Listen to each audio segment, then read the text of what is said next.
أسعد الله أوقاتكم بكل خير أحبتي مشاهدي ومتابعي قناة النهرين الإخبارية. نلتقيكم مجددا في حلقة جديدة من حلقات برنامجنا برنامج قصة مثل. فأهلا وسهلا ومرحبا بكم أحبتي. مثلنا اليوم من الأمثال الشعبية البغدادية العراقية القديمة. يقول هذا المثل: ما يحتاج لها روحة للقاضي. قصة المثل بسيطة وصغيرة ولكن بها حكم إن شاء الله كبيرة وتنال استحسانكم. القصة تقول أنه في يوم من الأيام كان رجل كبير في السن على سفر، يعني كان مسافر. فهالأثناء صار عليه الليل ومر في طريقة على بلدة صغيرة يمتاز أهلها أنهم باللغة العراقية الدارجة يسموهم غشمة، يعني بما معنى أنهم بسطاء، يعني عايشين على الفطرة.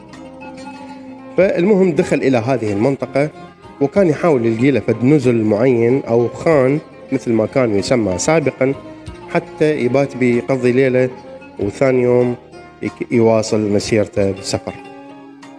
فالأثناء دخل إلى أحد الأفرع فشاف مجموعة من الناس ملتمين، وشاف امرأة لابسة ملابس عرس، يعني عروسة واقفة أمام دار العريس، وملتمين حولها مجموعة من كبار السن وأهل العروس، يعني من أهلها وأهل العريس وكذا. أكو مشكلة يعني صايرة وشيء معطل العرس. طبعا هذه الأثناء هو بعد بعيد، فإلى أن تقرب من عندهم فسأل أول شخص كان قريب عليه، قال له: السلام عليكم، شنو المسألة؟ ليش واقفين؟ فرد عليه قال له: عندنا مشكلة كلش كبيرة. قال له: شنو المشكلة؟ قال له: العروس طويلة وباب بيت العريس ناصي، فهسه احنا محتارين نفلش باب بيت العريس، ابو البيت ما راح يرضى، يعني ابو العريس نقص رجلين العروسة، العريس ما يرضى. زين نقص راسها حتى تدخل، ايضا اهل العروسة ما راح يرضون وراح تموت، وهنا راح يصير مشكلة اكبر بعد. وقبل ان يجاوب هذا الشخص كان اكو رجل كبير في السن يصيح بعلو حسه، فسمع هذا قال له: ماكو حل غير انه نروح للقاضي، هو القاضي يحل لنا المسألة. فبهالأثناء دخل هذا الرجل الغريب فقال له: ما يحتاج لها روحة للقاضي. قال له: شلون؟ قال له: تعال أنا أحل لك المسألة، انطوني طريق.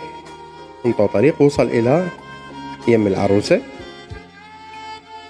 فقالها: أشو بنتي نصي راسك شوية، يعني نزلت راسها شوية، فطقطقت راسها العروسة وانحنت قليلا، ورأسا قدرت أنه تدخل من الباب الناصي اللي هو باب بيت العريس. فضج الجميع بالتهليل واستغربوا يعني من أنه هذا الرجل شلون حل هذه المسألة بهالبساطة وهالسرعة هذه. فهنا اجتي قصة المثل أنه ما يحتاج لها روحة للقاضي. ناس بسطاء وكانت موقفتهم شغلة بسيطة جدا، زين، فكانوا محتارين في هذا الأمر، وإذا بهذا الشخص الغريب أنه حلها بمنتهى البساطة وبس مجرد شغل عقله.